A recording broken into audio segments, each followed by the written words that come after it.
بالکل اسی طرح سمجھ لیجئے، ایک بات یاد آئی ہے، حضور فرماتے ہیں کہ جس طرح کان لگا کر اللہ قرآن کو سنتا ہے کسی چیز کو نہیں سنتا۔ ہمیں نظر نہیں آتا نا، ہمیں معلوم نہیں ہے، ہم قرآن پڑھ رہے ہیں تو سننے والا کون ہے؟ سب سے زیادہ کان لگا کر خود اللہ۔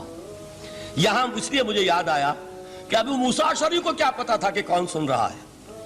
وہ اپنی کیفیت میں نماز میں تہجد میں قرآن کی تلاوت کر رہے تھے، اور ظاہر بات ہے ان کے گھر ایکڑوں میں بنے ہوئے نہیں تھے، ایک ایک کمرہ، ایک ایک کوئی حجرہ، ایسے ہی تو گھر تھے نا صحابہ کے، لہذا حضور پاس سے گزرے، آواز آئی، کافی دیر سنتے رہے۔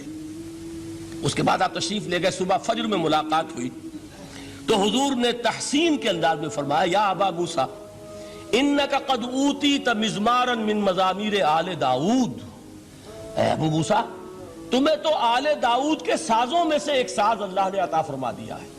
جس طرح حضرت داؤد لہن داؤدی مشہور ہے کہ جب وہ پچھلے پہر رات کو حمد کے ترانے الاپتے تھے، قرآن میں ہے کہ پرندے شامل ہو جاتے تھے ساتھ، اور پہاڑ وجد میں آتے تھے، پہاڑ بھی ان کے ساتھ شریک ہوتے تھے۔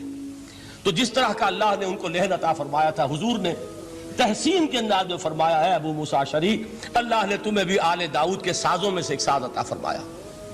بہرحال قرآن مجید کا جو یہ میوزک ہے، قرآن کے الفاظ کا جو حسن ہے، جہاں تک حسن معنوی ہے وہ تو ہر لفظ میں ہے، لیکن یہ حسن ظاہری، حسن صوتی، حسن لفظی، یہ اپنے کلائمیکس پر آپ کو نظر آئے گا سورہ رحمان میں۔ لیکن قرآن میں یہ سورت اس اعتبار سے بھی ممتاز ہے، اس کی 4 آیات پر ذرا توجہ کریں گے، عجیب حقائق سامنے آئیں گے۔ جہاں یہ قرآن مجید کے حسن صوت اور حسن لفظی کی معراج ہے، وہیں اس کی پہلی 4 آیات میں 4 چوٹی کی چیزوں کا ذکر ہے، سب سے اونچی چیزیں۔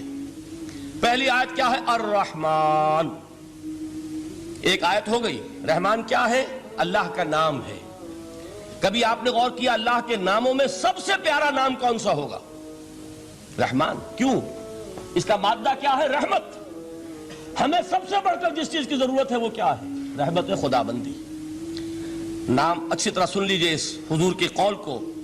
حضور فرماتے کوئی شخص جنت میں مجرد اپنے عمل کی بنیاد پر داخل نہیں ہو سکے گا جب تک کہ رحمت خداوندی دستگیری نہ کرے۔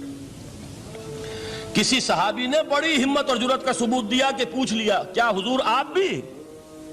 جب آپ نے فرمایا کوئی شخص داخل نہیں ہو سکتا جنت میں محض اپنے عمل کی بنیاد پر جب تک کہ رحمت خداوندی جو ہے وہ دستگیری نہ فرمائے۔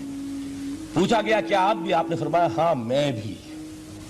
آپ اندازہ کیجئے کہ اگر محمد الرسول اللہ بھی رحمت خداوندی کے ضرورت مند ہوں تو تاب دیگراں چہ رسد، ہماری تو سب سے بڑی ضرورت رحمت خداوندی ہے۔ اب یہ رحمت جو ہے قرآن مجید میں اللہ تعالیٰ کی یہ شان 2 الفاظ کے ذریعے سے آتی ہے، رحیم اور رحمان۔ اور کوئی مادہ نہیں ہے جس سے 2 نام بنتے ہوں اللہ کے، لیکن یہ مادہ ہے واحد رحمت کا کہ جس سے رحمان بھی ہے رحیم بھی ہے۔ رحیم صفت مشبہ ہے، رحمت دائم ہو جائے گی، مستقل ہوگی تو رحیم کہیں گے، اور رحمان اس میں رحمت کی ہے وہ شان ہے کہ جیسے ٹھاٹھے مارتا ہوا سمندر ہو، ہیجان کی کیفیت، طوفانی کیفیت، رحمت خداوندی کا طوفانی جوش، وہ ہے رحمان۔ آپ تو رہتے اس علاقے میں ہیں، آپ کو معلوم ہے عرب اگر بھوکا مرا جا رہا ہو تو کیا کہے گا؟ انا جوعان۔ پیاسا مرا جا رہا ہو انا عطشان۔ بہت غضبناک ہوگا غضبان، غضبان آصفہ قرآن میں آیا ہے، بہت غضبناک۔ رحمان جس کی رحمت جو ہے جوش میں ہے، ٹھاٹھے مارتے ہوئے سمندر کے مانند۔ تو یہ اللہ تعالیٰ کے ناموں میں سب سے پیارا نام۔ اب آگے چلیے، الرحمن علم القرآن، رحمان نے قرآن سکھایا۔ رحمت خداوندی کا سب سے بڑا مظہر، رحمان کی رحمانیت کا سب سے بڑا مظہر قرآن ہے۔ ان میں جو منطقی ربط ہے اس کو سمجھتے جائیے۔ اچھا آپ یہ سوچئے، جو علم بھی انسان کو حاصل ہوا وہ کس نے دیا؟ اللہ نے۔ سائنس کا علم کس نے دیا؟ اللہ نے۔ علم آدم الاسماء کلہا، وہ علم الاسماء جو حضرت آدم کو دے دیا گیا تھا ازل میں، یہ اسی کا ظہور ہے، یہ اسی کی ایکسفولیشن ہے جو ہو رہی ہے اور ہوتی رہے گی ابھی۔ اور دوسرے علم ہے وہ کس نے دی؟ اللہ نے دی۔ لا یحیطون بشیء من علمہ الا بما شاء، مخلوق میں سے کوئی اللہ کے علم میں سے کسی شے کا احاطہ نہیں کر سکتا مگر وہ جتنا اللہ دینا چاہے۔ لیکن یہ کہ تمام علوم میں چوٹی کا علم قرآن. نوٹ کرتے جائیے، اب چوٹی کی چیزیں جمع کیجئے. اللہ کے ناموں میں چوٹی کا نام رحمان. اللہ نے جو کچھ انسان کو سکھایا اس میں چوٹی کا علم قرآن. خلق الانسان، انسان کو پیدا فرمایا. سوال یہ کہ حیوانات کو کس نے پیدا فرمایا؟ آسمان کس نے پیدا کیے؟ زمین کس نے پیدا کی؟ فرشتے کس نے پیدا کیے؟ کیا مطلب خلق الانسان؟ اس کی تمام مخلوقات میں اس کا کلائمیکس، اس کی تخلیق کی معراج، اس کے تخلیق کا نقطہ عروج انسان ہے. یہ ہے کہ جو مسجود ملائک بنا ہے. وَلَقَدْ كَرَّمْنَا بَنِي آدَمَ وَحَمَلْنَاهُمْ فِي الْبَرِّ وَالْبَحْرِ وَرَزَقْنَاهُمْ مِنَ الطَّيِّبَاتِ وَفَضَّلْنَاهُمْ عَلَى كَثِيرٍ مِّمَّنْ خَلَقْنَا تَفْضِيلًا. تو تخلیق میں سب سے اونچی تخلیق انسان کی، علموں میں سب سے اونچا علم قرآن کا، اللہ کے ناموں میں سب سے اونچا نام رحمان. اب آئیے چوتھی چیز، علمہ البیان، انسان کو بیان کی صلاحیت عطا فرمائی. کیا اور کوئی صلاحیت عطا نہیں کی؟ بینائی کس نے دی؟ اللہ نے. اسی طریقے سے سماعت کس نے عطا فرمائی؟ اللہ نے. کتنی فیکلٹیز ہیں، کتنے ایکسٹرنل آرگنز ہیں سینس کے، کتنے انٹرنل سینسز ہیں جو اللہ نے دیے ہیں. لیکن یہاں بھی سمجھ لیجئے جتنی فیکلٹیز ہیں ہیومن فیکلٹیز، ان میں ٹاپ کی فیکلٹی جو ہے وہ اسپیچ ہے، کلام ہے، بیان ہے. جن لوگوں نے میڈیکل سائنس کا مطالعہ کیا ہے وہ جانتے ہیں کہ یہ برین ہے، ہیومن برین، اس برین میں جو وہ اوپر ایک زرد سا مادہ ہوتا ہے، گرے میٹر، اس کی ایک کوٹنگ ہوتی ہے. یہ ہائیسٹ ایوالوڈ فارم ہے اور اس میں سب سے بڑا رقبہ جو ہے وہ سپیچ سینٹر کہلاتا ہے. اسی لیے انسان کو حیوان ناطق کہتے ہیں. حیوان کے اور انسان کے مابین امتیاز قائم کیا گیا، نطق، گویائی، بولنا. اب یہ کیا چیز ہوئی؟ انسان کی صلاحیتوں میں سے سب سے اونچی صلاحیت. 4 آیتیں ہو گئی نا.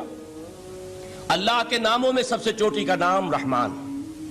اس نے جو علوم پیدا کیے ان میں چوٹی کا علم قرآن. اس نے جو مخلوقات پیدا فرمائی ان میں چوٹی کی مخلوق انسان. انسان کو جو صلاحیت اور استعدادات عطا فرمائی ان میں چوٹی کی استعداد بیان.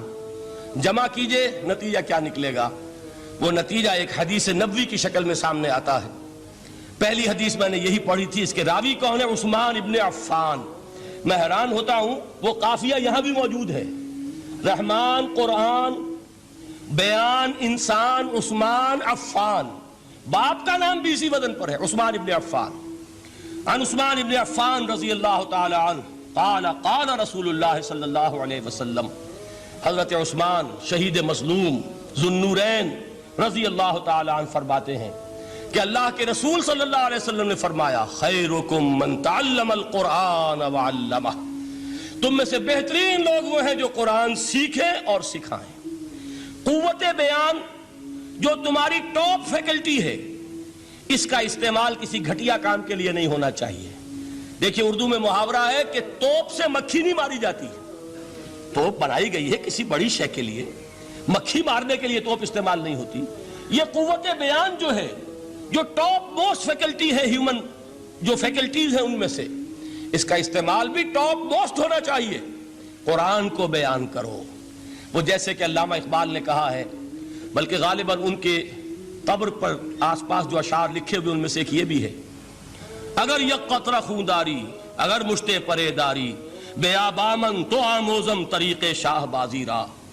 اگر تمہارے اندر ایک قطرہ بھی خون کا ہے اور مٹھی بھر بھی پر اگر اللہ نے دیے ہیں تو ہے میرے پاس آؤ کہ میں تمہیں شاہبازی کے طریقے سکھاؤں. اسی طرح جان لیجئے اگر اللہ نے قوت گویائی عطا فرمائی، اگر اللہ نے تمہیں حیوان ناطق بنایا، اگر اللہ تعالیٰ نے تمہیں یہ صلاحیت عطا فرمائی، اس صلاحیت کا مصرف دنیا کو نہ بناؤ، اس صلاحیت کا مصرف اللہ کے کلام کو پھیلانے پر اس کو صرف کرو. هي الحلقات تحفظني بآيات من القرآن، هي الحلقات تملأني بحب المصطفى العدنان.